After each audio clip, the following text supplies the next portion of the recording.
C'est pas comme ça qu'on imagine la vie, pas comme ça.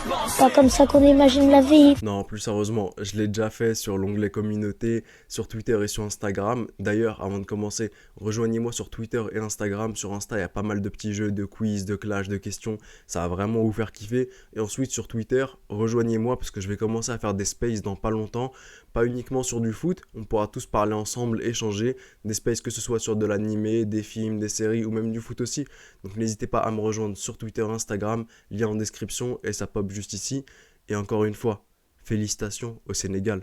Félicitations à cette équipe du Sénégal qui, pour moi, je la félicite même pas sur la finale, ni sur la compétition, mais je la félicite sur toute sa longévité et sa progression depuis 2015. À la CAN 2015, éliminé en phase de groupe. On revient en 2017, cette fois, c'est quart de finale, éliminé au tir au but contre le futur vainqueur, le Cameroun. Au Mondial 2018, qualification, puis la meilleure équipe africaine du mondial 2018, elle allait accéder au tour suivant. Malheureusement, le fair play a fait que. On revient en 2019, finale de Coupe d'Afrique des Nations. À ce moment-là, tu tombes de plus haut. Mais quand tu tombes, soit tu tombes sur le sol, soit tu tombes sur un trampoline qui te projette encore plus haut. Mais comment tu fais pour tomber sur un trampoline? Tu te remets en question, tu te renouvelles, tu cherches pas d'excuses, tu travailles, de la rigueur, de la discipline. C'est ce que le Sénégal a fait. Aujourd'hui, le Sénégal revient à la CAN, 3 ans après, remporte cette Coupe d'Afrique des Nations. Face à l'Égypte, c'est pas n'importe qui. Même l'Égypte au plus bas, ça reste quelqu'un de puissant. Et dans le meilleur exercice de l'Égypte, les tirs au but. Elle met fin à une série d'invincibilité depuis 1984 à la Coupe d'Afrique des Nations pour l'Égypte. Maintenant, même si c'est mon pays et que c'est la deuxième finale en l'espace de 5 ans que je perds, je suis quand même dégoûté, mais en tant qu'amoureux du sport et en tant qu'amoureux de la discipline, de la rigueur, je peux qu'être fier et féliciter cette équipe du Sénégal. Depuis 2015, aucune équipe africaine n'a fait mieux que le Sénégal en termes de montée en puissance.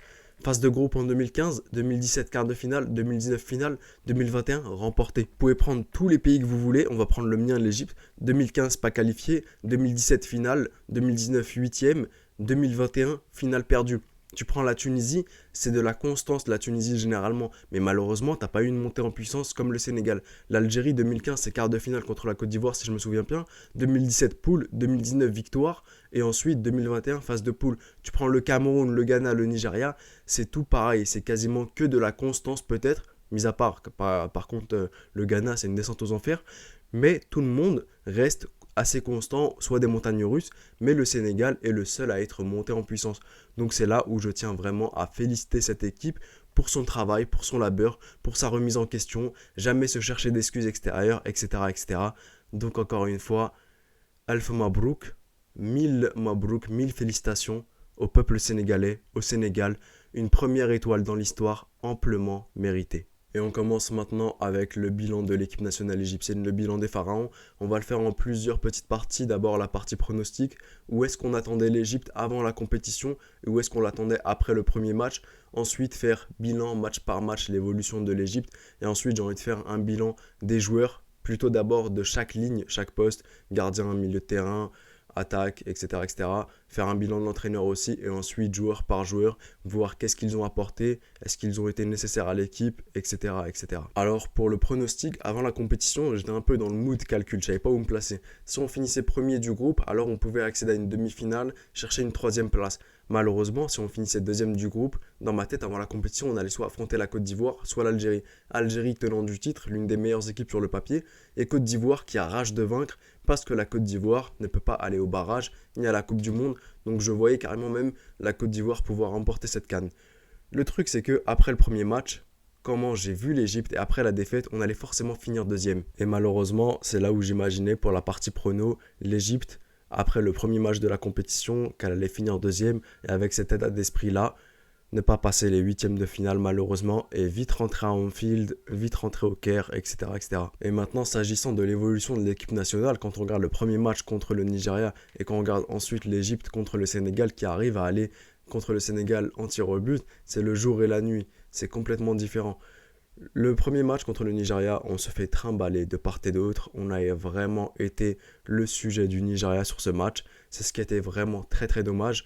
Ensuite contre la Guinée-Bissau, comme je l'avais dit dans ma vidéo Illusion, Guinée-Bissau et Soudan, fallait pas vraiment les prendre en compte parce que malheureusement, c'est des équipes, on est sur le papier meilleur qu'eux, donc on va poser le jeu, on va dicter le tempo et c'est nous qui allons gagner. Mais malheureusement, on a quand même vu très très peu d'âme dans cette équipe, vraiment devoir aller chercher, repousser dans ses limites pour pouvoir gagner. Et c'est là où, quand on regarde la phase de groupe, fallait se mentir à soi-même pour se dire que l'Égypte, en termes de mentalité, en termes de mentalité et des choix du coach, fallait se mentir pour se dire que l'Égypte allait aller loin. Non, avec la mentalité qu'on avait face au Nigeria, on ne serait jamais passé contre la Côte d'Ivoire. Et c'est là où j'ai envie de dire à certaines personnes qui disaient « tu croyais pas en ton pays, etc. etc. » C'est pas que je croyais pas en mon pays. Moi, je vais toujours croire en mon pays, je serai toujours derrière mon pays. Mais il y a des choses, il faut être réaliste. Si on avait joué avec la même mentalité que contre le Nigeria, on ne serait jamais passé face à la Côte d'Ivoire. C'est là où les mentalités ont changé. Et donc, on en vient au match contre la Côte d'Ivoire, sûrement la plus belle prestation des Pharaons durant cette... Bon, c'est pas grave. Durant cette Coupe d'Afrique des Nations, la plus belle prestation des Pharaons. Et ensuite, match contre le Maroc. Une Égypte qui est menée au score très très tôt, mais une Égypte qui pousse, qui arrive à égaliser et ensuite qui arrive à battre le Maroc. Une Égypte contre le Cameroun qui commence à s'épuiser malheureusement, qui doit aller en tir au but, qui gagne. Et contre le Sénégal, une finale. Ça ne se joue pas, ça se gagne et malheureusement on ne l'a pas gagné. Mais sinon dans l'évolution, on a une évolution, on a le pic contre la Côte d'Ivoire, la suite contre le Maroc, une suite assez logique. Et malheureusement, ce que je ne voulais pas m'admettre à moi-même, mais on a quand même une petite baisse face au Cameroun et une baisse aussi face au Sénégal malheureusement. Et ça s'est vu et ça s'est payé très très cher. Mais je reste quand même fier de nos hommes, fier de cette évolution parce que c'est un changement de mentalité qui a fait qu'ensuite l'Égypte a évolué, a atteint ce stade-là. Je pense que tout a été dans le mental, tout a été dans l'état d'esprit. On a vu cet état d'esprit, on a vu beaucoup de joueurs vouloir bien faire, vouloir réussir. C'est pour ça que sur cet aspect-là, je peux qu'être fier d'eux et je ne vais pas critiquer. Je vais plus critiquer des aspects techniques, de tactique, mais sinon dans la volonté du joueur, je ne peux rien critiquer. Et c'est là où on va attaquer le bilan des joueurs et de l'entraîneur. C'est bon, drapeau remis en place, nez un peu bouché, gorge un peu serrée comme vous l'avez vu, je suis désolé pour ça, c'est un peu désagréable à entendre, mais on fait comme on peut. Et commençons avec l'entraîneur Tonton Carlos. Tonton Carlos, alors, au début, il m'a saoulé à un point où vous avez même eu des supporters qui voulaient qu'il s'en aille en pleine compétition. Carlos, il a fait des choix tactiques, mais vraiment très très mauvais, des joueurs pas à leur place, Salah en buteur, Moustapha Mohamed sur l'aile droite. Des changements absolument pas pertinents quand tu me fais rentrer Zizou à la place de Moustapha alors que tu as besoin des deux pour pouvoir utiliser la qualité de centre de Zizou pour une tête de Moustapha. Les choix étaient complètement incohérents. J'en suis même arrivé à un stade où je pensais que Carlos faisait absolument tout n'importe quoi pour pouvoir se faire virer et toucher la prime. J'en étais vraiment arrivé à ce stade-là. Ensuite, tu as le dernier match contre le Soudan où les changements sont pertinents, où le mec commence même à repartir. Ah oui, parce qu'après le match contre le Nigeria, Tonton Carlos, il est parti s'embrouiller avec les supporters. Il leur a dit « Venez prendre ma place. Prenez ma place et montrez-moi que vous pouvez faire mieux. » Donc c'est clairement pas le genre de mentalité qu'il fallait, quoi. Enfin, c'était du grand n'importe quoi. Il se moquait complètement de nous. Et malheureusement, tout le monde voulait qu'il s'en aille, forcément. Mais ensuite, il a commencé à évoluer tactiquement et même humainement. Et s'il y avait un truc que j'avais détesté chez lui, c'était contre le match contre le Nigeria, face au match contre le Nigeria, où le mec, après, même pendant 2 jours, il était là à dire... Ouais, il y avait un penalty pour nous, la VAR n'avait pas été consultée. C'est vrai que même pour moi, il y avait potentiellement un penalty. On aurait dû revérifier à la VAR. Mais on ne se cache pas derrière ça. Quand on a été nul durant tout le match, qu'on n'a pas eu de tactique, quand on s'est fait ramasser, terminer, tu ne te caches pas derrière un penalty. Il y a bien plus important que de se cacher derrière un penalty. Et c'est là où il y a vraiment beaucoup d'entraîneurs qui sont comme ça, qui se cachent derrière un tel, alors qu'ils n'ont même pas de fond de jeu. Et ils pensent que ça va convaincre tout le monde. Absolument pas. Ça convainc personne. Et ça montre même pas que tu as de la personnalité. Ça montre juste que tu n'as même pas assez de sens critique, tu sais pas te remettre en question tout simplement. Carlos, il s'est remis en question durant la compétition. Il a vu l'impact que ça avait une victoire, notamment contre la Côte d'Ivoire, sur les fans égyptiens. Et ensuite, il a continué. Et une très très belle progression de la part de l'entraîneur. Et j'espère qu'il va continuer comme ça et qu'il va rester avec nous le plus longtemps possible, même si on ne va pas au mondial. Et on commence avec le poste de gardien de but. C'est là où l'Égypte vraiment excelle. C'est les gardiens de but. En raison de la politique égyptienne, c'est pas une question de chance, la politique égyptienne interdit aux clubs de recruter des gardiens étrangers. On forme nous-mêmes nos gardiens pour le club, nos gardiens locaux égyptiens. C'est pour ça qu'on se rend compte qu'au fil des générations, les gardiens égyptiens, il y en a toujours un ou deux qui sont exceptionnels, tout simplement. La défense maintenant, alors va clairement falloir voir qui est le préparateur physique des défenseurs et même question gardien. Parce que quand on devait commencer avec Akram Taoufi, Hegez, El Wench et Fattouh et qu'ils ont tous été blessés, c'est que là, il y a quand même un petit problème au niveau de la préparation physique des défenseurs. Et c'est pas la première fois que j'en parle, parce que ça a aussi été le cas en Coupe arabe. Et Chnaoui s'était blessé contre la Libye en match de qualification pour les barrages. Va vraiment falloir trouver une solution à ces défenseurs et même ces gardiens qui se blessent très très souvent. Ça nous coûte très très cher. Milieu de terrain égyptien, très très peu créatif, très très agressif. Va falloir vraiment changer le milieu de terrain. Clairement, c'est vraiment la pire chose de cette équipe nationale égyptienne. Et ensuite, l'attaque, sur le papier, l'attaque est exceptionnelle. En pratique, malheureusement, il n'y a aucune combinaison. Salah, il n'arrive pas à trouver Mustafa, ils ne se comprennent pas. Mustafa, il n'arrive pas à comprendre Marmouche. Marmouche, il ne sait pas lâcher la passe dans le bon tempo. Il y a clairement, enfin, sur le papier, on a de très très beaux attaquants. Et pour une première depuis 2010, on a autant d'attaquants. Mais malheureusement, dans le jeu, le tempo, tu peux avoir le meilleur violoniste, le meilleur pianiste, le meilleur guitariste. S'ils ne sont pas dans le même tempo, la musique, elle est complètement éclatée. Donc, va falloir travailler sur ça très, très, beaucoup, parce que marquer que 4 buts durant cette compétition, c'est grave pour cette attaque. Que le buteur n'est absolument pas marqué, que Marmouche n'est pas marqué, c'est grave aussi quand même. Et on commence maintenant le bilan joueur par joueur et on va commencer avec les gardiens de but. Ce qu'il y a de meilleur en Égypte, Mohamed Echnaoui, une compétition plus que correcte. Un grand merci à lui, surtout contre la Côte d'Ivoire. Une Côte d'Ivoire où, sans Mohamed Echnaoui, sur la partie où il a été présent, on aurait pu prendre 3-4 buts. Donc il a été juste extraordinaire. Et ensuite, Mohamed Abou Gabel. Mohamed Abou Gabel alias Gabaski qui a juste été extraordinaire durant cette compétition. Pour moi, non pas parce que je suis égyptien, mais le meilleur gardien de la compétition. Il a arrêté plus de pénaltys que l'Égypte n'a marqué de buts. Et ça, c'est une stat totalement réelle. Donc Gabaski, juste extraordinaire. Un grand merci à lui. Je me pose réellement la question, est-ce qu'avec Mohamed Echnaoui, on aurait atteint la finale s'il était au cage?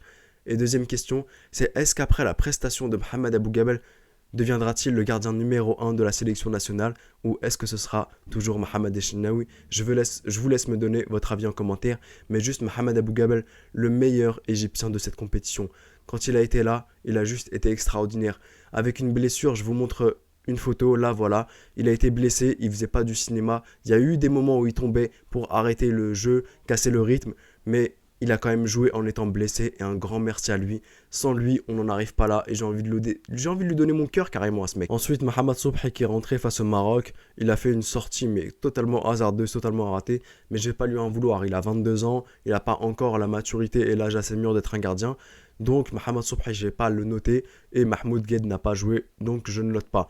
Dans l'ensemble, nos gardiens, juste exceptionnels, rien à dire là-dessus. Défenseur droit, alors, Akram Taoufi, malheureusement, je ne vais pas le noter. Il s'est fait les ligaments croisés dès le premier match. On lui souhaite uniquement un prompt rétablissement. Et Omar Kamel Abdelwahed, il a fait ce qu'il devait faire. Honnêtement, Omar Kamel, pour moi, je ne vais pas trop me prononcer, c'est pas vraiment son poste. Il est assez nouveau à ce poste-là. En tout cas, quand on lui a demandé de faire, il l'a fait. Malheureusement, quand il y a eu des adversaires beaucoup trop forts, comme Karl Toko et Kambi, bah ça a été un peu plus limite parce qu'il n'a pas l'expérience de ce poste-là. Mais sinon, dans l'ensemble, Omar Kamel, je lui mets un correct. Défenseur gauche maintenant, Ahmed Aboul Foutour, une compétition très très bonne. Malheureusement, vers la fin, ça a commencé physiquement à décliner. C'est l'un des seuls joueurs qui a quasiment joué tous les matchs lorsqu'il n'était pas blessé. Donc Ahmed Aboul Foutour, juste extraordinaire. Malheureusement, quand il a été sur Ismail Assar, ça a été plus compliqué pour lui. Mais il fait dans la globalité une très bonne compétition. Deuxième défenseur gauche, il m'énerve. Ayman Ashraf, en plus, on l'a vu hier face à l'Ahli, un tacle non maîtrisé, excès d'engagement. Ce qu'il a fait contre le Maroc, il nous coûte un penalty alors qu'il n'y a pas besoin d'avoir ce penalty-là. Il n'y avait pas besoin de tacler. Ayman Ashraf, je le veux même plus dans l'équipe, c'est fini pour lui. Et enfin, en défenseur gauche, on avait aussi Marwan Daoud qu'on a ramené plutôt pour mettre l'ambiance, mettre de la musique, danser un peu. Mis à part ça, il a aussi écopé d'une suspension contre le Maroc, il nous a coûté de l'argent. Mais bon, ça va, il danse bien, il met de la musique, il met l'ambiance. Donc allez, on peut l'accepter. Et on passe maintenant aux défenseurs centraux. Alors les défenseurs centraux, Ahmed Hegazi, j'ai quelque chose à dire. Certes, il est très très solide. Il va, lorsqu'il y a un joueur qui veut s'en prendre à un joueur égyptien, il est présent pour remettre l'adversaire en place, pour lui montrer c'est qui le patron. Malheureusement, Hegazi, quand il se blesse, c'est justement parce que Hegazi ne reste pas dans sa zone. Hegazi, il a du mal à lâcher son ballon. Et j'en ai marre de ce truc. Hegazi, il a toujours besoin d'aller de l'avant avec la balle. Non, lâche ton ballon. Si tu te blesses, c'est parce que tu es arrivé jusqu'au milieu de terrain avec la balle contre le Maroc. Tu aurais pu la lâcher bien plus tôt, tu aurais pu rester à ta place. Donc Hegazi, il va falloir vraiment qu'il s'améliore. Des fois, je le vois vraiment en milieu droit, plus qu'en défense centrale. c'est quand même assez critique de sa part. Sinon, dans les relances, il va falloir qu'il s'améliore quand même. On est quand même dans un jeu où dans un 4-3-3. Un 4-3-3, c'est censé relancer propre de plus bas et pas lâcher le ballon, le dégager. Donc Hagaz, il va falloir qu'il s'améliore sur ça et vraiment rester à sa place. Lâcher le ballon plutôt. Mahmoud Hamdelwench fait dans la globalité une bonne compétition pour moi. Il fait une compétition correcte. Il a été présent quand il le fallait. Au duel, il a été là. Il a joué avec ses 7 points de suture. Donc voilà, un vrai bonhomme, de l'agressivité, de la combativité. Certes, il y a quelques petites fois où les placements n'étaient pas bons. Mais bon, il y a les derniers matchs avec la fatigue accumulée, etc. J'ai pas trop envie de leur en vouloir. Mohamed Abdelmenem, pour moi, il a été présent dans l'équipe type parce qu'il fait partie réellement de l'équipe type. Pour moi, il a juste été extraordinaire. Contre la Côte d'Ivoire, il met Sébastien Haller. Allez hop, descends mon frère, c'est pas parce que tu as été le meilleur buteur de Champions League pour le moment. Vincent Aboubakar, il le fait descendre aussi. C'est pas parce que tu es le meilleur buteur de la compétition. Ensuite, bon, malheureusement, contre le Sénégal, il fait une très très grosse erreur. Mais sinon, dans l'ensemble, 23 ans il y a quelques jours, vraiment très très prometteur. Et je lui espère que du bonheur, que de la réussite à ce mec-là. Parce qu'il a juste été sensationnel et extraordinaire. Et enfin, le dernier défenseur central qui a joué, c'est Mahmoud Alaa. Mahmoud Alaa, j'étais un peu contre lui au début, mais Mahmoud Alaa, lorsqu'il est rentré en jeu contre le Maroc avec la paire Mohamed Abdelmenem, ils ont fait une très très bonne charnière. Quand c'était Mohamed Sobhi au cage, ils ont absolument tout fait pour que les joueurs marocains ne puissent pas tirer et mettre en danger Mohamed Sobhi qui était encore très très jeune. Donc franchement, ils ont réussi à faire ce qu'il fallait. Mahmoud Alaa, correct quand il est rentré en jeu, sans plus. Je pense que si ça avait été plus dur, ça aurait été plus compliqué pour lui, mais de ce que j'ai vu, Mahmoud Alaa, correct, il a rempli les objectifs qu'il fallait faire. Et on passe maintenant au milieu de terrain. Alors les milieux de terrain, Hamdi Fathi, je sais que l'objectif d'un milieu de terrain, c'est de faire des fautes, mais des fautes intelligentes, pas des fautes aux abords de la surface qui nous coûtent cher. Hamdi Fathi, au début, j'étais un peu content qu'il soit là. Petit à petit, Hamdi Fathi, ça m'a complètement dégoûté. Je ne sais pas comment il fait pour ne pas avoir de carton rouge contre le Sénégal. On a eu beaucoup de chance, on peut remercier l'indulgence de l'arbitre, mais Hamdi Fathi, il va falloir qu'il se calme énormément. Amr Soleil, c'est un peu le joueur invisible. Il est là juste pour faire acte de présence. Je ne l'ai pas vu remplir des fonctions à Amr Soleil. Défensivement, je l'ai rarement vu. Offensivement, je l'ai rarement vu. Je ne sais pas à quoi il sert. Mohamed Enneni, franchement, le milieu de terrain, je vais dire toutes les mêmes choses. Ils m'ont tous saoulé. Mohamed Enneni au milieu de terrain, alors waouh, beaucoup de blabla, beaucoup de cheveux qui partent dans tous les sens. Mohamed Enneni, mais malheureusement, dans le jeu, qu'est-ce qu'il apporte Mohamed Enneni? Quasiment que des passes. Voilà, sur les côtés. C'est pour ça qu'il a beaucoup de passes réussites. Mohamed Enneni de l'avant, j'ai un peu de mal avec ce joueur-là. Ensuite, on a qui d'autre? On a qui d'autre au milieu de terrain? Ah oui, on a Abdallah Saïd, c'est vrai. Abdallah Saïd, bon bah, vous savez ce que je pense de Abdallah Saïd. J'ai pas envie de prendre des péchés bêtement en parlant de lui. Bref, Abdallah Saïd, j'en veux plus du tout dans l'équipe. On a ensuite Mohamed Lachine qui fait une entrée en jeu contre le Cameroun, que je respecte. Il a donné énormément d'âme. Il a été très très puissant face au milieu de terrain camerounais, j'ai bien aimé. On a ensuite aussi Imam Achour, qui est un milieu de terrain, mais il a plus joué au poste de défenseur droit. J'ai même pas lui en vouloir. Il a été, enfin, le pauvre. Contre le Cameroun, il a donné beaucoup d'âme, il a réussi. Contre le Sénégal, c'était bien plus compliqué, c'est sûr. Quand tu fais 6, Sadio Mané, même Kyle Walker, il aurait rien pu faire, le pauvre. J'ai rien à dire sur Imam Achour, je vais pas le noter honnêtement, mais il a été correct contre le Cameroun, il a fait ce qu'il pouvait faire. Et ensuite, en milieu de terrain, on a qui d'autre? On a Ahmed Saïdizou. Ahmed Saïdizou qui au milieu de terrain pour moi a été plus que correct. Il a rempli les tâches, les objectifs. En tant que remplaçant, il a été bon. J'espérais vraiment le voir en tant que titulaire une fois au poste de numéro 8. Malheureusement, on ne lui a pas donné la chance, mais Ahmed Saïdizou a fait une bonne compétition à mon goût. Et maintenant, on passe au poste d'attaquant. On va commencer par les buteurs. Mostafa Mohamed, est-ce que je dois le juger en tant que numéro 9 ou en tant que numéro 8? Parce que en tant que numéro 9, Mostafa Mohamed n'a rien apporté du tout. Certes, il a pesé sur les défenses, mais en tant que numéro 8, quand il faisait ses retours défensifs et ensuite qu'il venait au milieu de terrain faire les tâches clairement de Amr Soulaya normalement, il a été très très bon. Mostafa Mohamed va vraiment falloir qu'il améliore ses automatismes avec les autres joueurs de la sélection nationale, parce que là, il n'y en avait absolument pas, il n'y avait aucune compréhension entre les joueurs devant. Mostafa n'a claqué aucun but, et quand tu sais qu'un attaquant a besoin de buts pour être en confiance, va falloir qu'il claque des buts en sélection nationale. Mostafa Mohamed. Ensuite, au poste d'attaquant gauche, on va commencer par parler de Omar Marmouche. Omar Marmouche, il a beaucoup d'énergie à donner. Omar, il en a même énormément. Il fait même des replis défensifs. Malheureusement, offensivement, des fois, il faut qu'il apprenne à lâcher sa balle dans le bon tempo. Omar ne veut parfois pas du tout lâcher son ballon et c'est vraiment très très critique. Mahmoud Hassan Trezeguet, au début, Il n'avait pas la force de courir. Il est revenu ensuite à partir du match contre la Côte d'Ivoire. Je l'ai trouvé hyper intéressant et hyper pertinent. Trezeguet a fait de très très bonnes entrées en jeu et Trezeguet, petit à petit, quand il reviendra, qu'il se remettra de sa blessure, je pense que ce sera de nouveau lui le titulaire dans cette équipe. Et enfin, à ce poste-là, on avait aussi Ramadan Sobhi qui a fait de bonnes entrées en jeu. Ramadan, quand il est rentré en jeu, il a fait la différence. Contre le Nigeria, ça a été compliqué, mais quand il est rentré en jeu contre le Cameroun, il a immédiatement fait la différence en 1 contre 1. Donc Ramadan, un joueur très très intéressant. Et enfin, normalement, à ce poste-là, on avait aussi Ibrahim Adel, mais Ibrahim Adel n'est jamais venu. Il est resté avec Pyramids. Il avait eu le Covid, il n'était pas venu, c'est pour ça. Mais je pensais qu'il allait venir après avec Gabaski et El Hadri, vu qu'ils avaient eu tous les trois le Covid. Ils sont pas venus malheureusement. Enfin, Ibrahim Adel n'est pas venu. J'ai pas compris pourquoi. Donc je vais pas lui donner de note. Et enfin, ah oui, aussi en buteur, on avait Marwan Hamdi. Alors lui, depuis la Coupe arabe, vous savez ce que je pense de lui. Contre le Sénégal, on a eu des occasions sur coup de pied arrêté grâce à Zizou. Malheureusement, Marwan Hamdi, il sait pas te servir. Il connaît pas la gestion de l'espace. Rien du tout, le pauvre. J'ai pas envie de parler de lui. J'ai pas envie de prendre des péchés sur son dos. Et ensuite, Mohamed Chérif qui m'a fait énormément de peine. Surtout contre le Cameroun quand il est rentré à la 107e minute pour se faire sortir à la 117e. Seulement 10 minutes de jeu. Mais c'était pour une bonne cause et j'espère qu'il le comprendra. Mohamed Chérif, je peux pas non plus trop le noter aussi sur cette compétition-là. Et enfin, le meilleur pour la fin, l'ailier droit de cette équipe nationale, Mohamed Salah. Mohamed Salah, très très bon bilan pour lui. Certes, il a été un peu plus invisible contre le Cameroun et contre aussi le Sénégal en finale. Mais Mohamed Salah, il y en a qui vont aussi, j'ai vu sur Twitter des gens dire pourquoi est-ce que c'est pas Salah qui a tiré parmi les premiers. Salah, il a toujours tiré en 5e en sélection nationale, c'est pas de sa faute. On a choisi les meilleurs tireurs aux extrémités. Les 2 meilleurs tireurs de pénalty égyptiens, c'est Ahmed Saïd Zizou et Mohamed Salah. Zizou qui tire en premier pour donner la confiance et débloquer la situation. Et Salah, c'est le meilleur qui puisse gérer la gestion du stress, son stress et la pression. Donc 5e tireur. On ne peut pas lui en vouloir de ne pas avoir tiré au début. Il ne pouvait pas savoir que ça allait être comme ça. Enfin bref. J'avais quelques petits doutes sur le fait que Salah soit capitaine. Sur les premiers matchs, certes, ça a toujours été un leader technique de l'équipe, Salah, mais il n'avait pas les épaules pour être un capitaine. Mais petit à petit, j'ai vu que finalement, il avait vraiment les épaules pour être capitaine de la sélection nationale. Il a pris ses responsabilités. Salah, il fait une très bonne compétition. Il porte un peu l'Égypte contre le Maroc, comme tu vois. Contre la Côte d'Ivoire, il a été extraordinaire. Salah, j'ai rien à dire sur ce joueur. J'espère juste que voilà, il va pas se morfondre. Il vient de perdre 2 finales avec d'autres joueurs comme Trezeguet et Neni Ramadan Sobhi, Abdallah Saïd, Hegazi.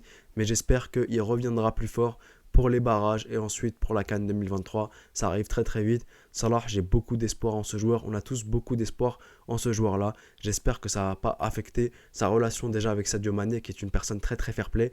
J'espère que ça ne va pas l'entacher du tout. Et j'espère que ça ne va pas affecter sa fin de saison et la suite de sa carrière. Mais je pense pas. C'est un compétiteur, c'est un joueur très très fort. Et j'ai énormément confiance en ce joueur-là, tout simplement. Et je sais qu'il reviendra plus fort. Et que tôt ou tard, cette Coupe d'Afrique des Nations, je l'espère de tout mon cœur. Et je prie Dieu, mais j'espère qu'il l'aura et que l'Égypte aura sa 8e étoile. Enfin bon, on arrive maintenant à la fin de ce bilan-là. Un bilan de l'Égypte plutôt correct. Personne n'attendait l'Égypte en finale. Personne ne l'attendait à chaque match de l'Égypte. Tout le monde la voyait sortir contre la Côte d'Ivoire. Ça m'énerve honnêtement. Les gens voyaient l'Égypte sortir contre la Côte d'Ivoire, contre le Maroc, contre le Cameroun. Ça a été contre le Sénégal. Et je suis content que ce soit contre le Sénégal, contre l'une des meilleures équipes, si ce n'est la meilleure à l'heure, c'est la meilleure à l'heure actuelle en Afrique. Donc ça ne me dérange pas d'avoir perdu contre le Sénégal. Une équipe dont je suis très très fier. J'ai vu énormément d'âme, j'ai vu énormément de volonté de réussir de la part de cette équipe. Maintenant, il faut plus de jeu, il faut vraiment un fond de jeu. Là où notre stratégie, voilà, elle n'a même pas marché contre le Sénégal, la stratégie des tirs au but. Mais là où on pouvait espérer des tirs au but, malheureusement, quand tu seras en phase de groupe en Coupe du Monde, il n'y aura pas de on tente le match nul pour avoir des tirs au but. Il n'y aura absolument pas ça. Maintenant, les matchs, il va falloir les gagner. Certes, les autres n'ont pas réussi à nous éliminer et c'est de leur faute à eux. C'est pas de notre faute à nous si on arrive en tir au but. C'est de la faute des autres. Il faut qu'ils savent se remettre en question. Mais nous aussi, il faut qu'on sache se remettre en question avant de regarder les autres. Et il va falloir qu'on améliore énormément notre milieu de terrain, notre préparation physique et la finition et aussi tout ce qui est combinaison.